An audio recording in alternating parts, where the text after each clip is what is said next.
here we have our top. Now I've chosen this as the bottom side of our top because it's got a couple blemishes left over from when it was my desk that I used to beat on all the time when I'd get real frustrated. So we're looking at the bottom side because this is where all our hardware is going to mount. And eventually our saw is going to mount in here. So the first thing we're going to do with this is we're going to get our center. Now I happen to know for a fact that this is 66 wide, just like it says in the plan. So half 66 is 33, of course. Now the base, or the legs for our base, are 54 wide at their widest point. So I'm going to take half of 54, which is 27, which gives me 6 centimeters and 60 centimeters. So now I've got the center of the platform and the two widest points. And now I'm just going to go ahead and lay out my lines.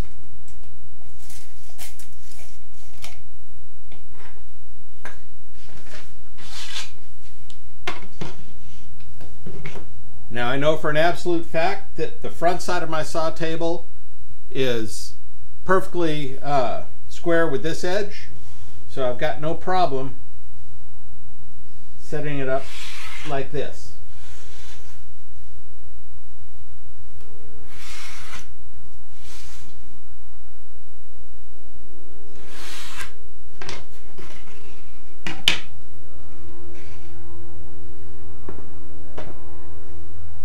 Of course, I should set up dead center on it also.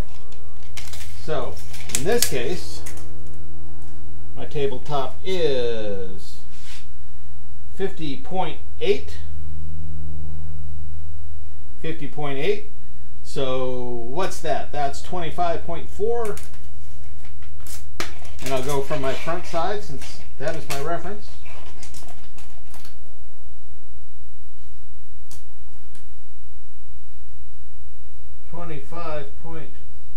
.4.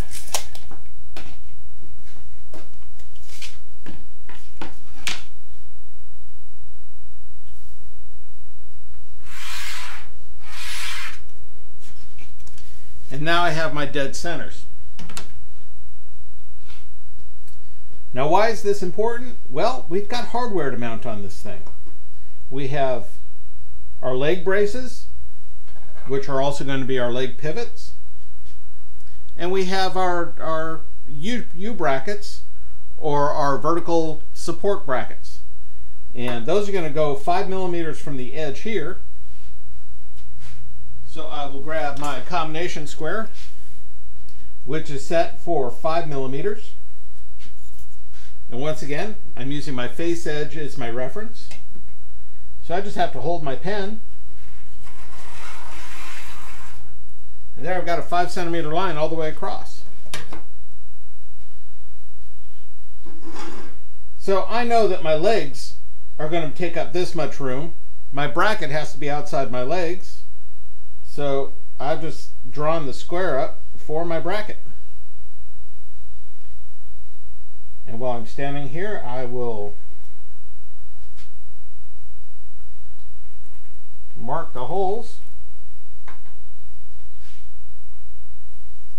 Grab the bracket for the other side.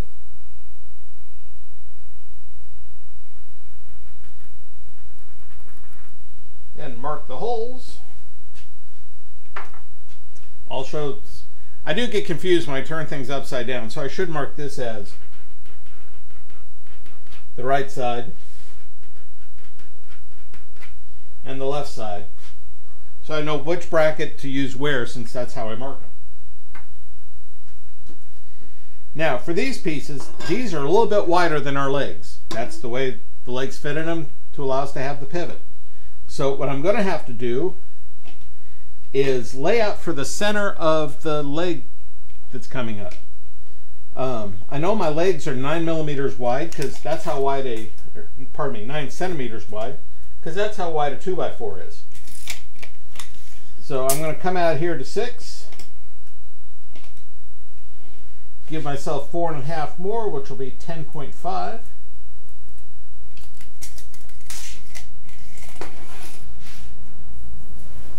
Same thing at 60. Subtract 4.5, so that gives me 55.5.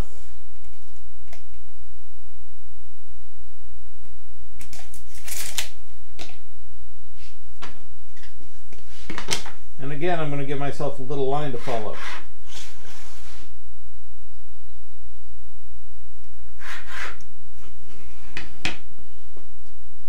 So now I can take these half bases, line them up so the cross is right in the center of the holes. Make sure it looks like it's vertical there, and just to be sure, I'll use my T-square and make absolutely sure that it is in the right spot. And I'll mark off my mounting holes. Of course, I want to make sure it doesn't roll around on me when I'm doing this.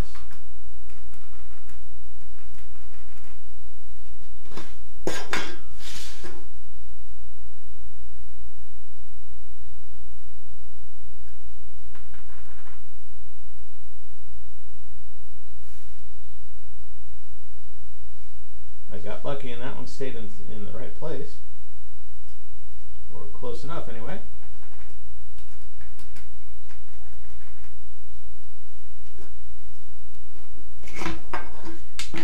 And there you have it. The basic layout is done for the tabletop. Now I might want to put a switch box somewhere in the middle here, but I can do that on the fly later. It doesn't have to be done at this stage. So now we're laid out for our U-brackets for our support. We're laid out for our mount brackets and our pivot point. We've got our cross braces and vertical braces laid out. We've got our legs laid out. We're ready to drill and assemble. And that is probably all the time we have left in this portion of the video.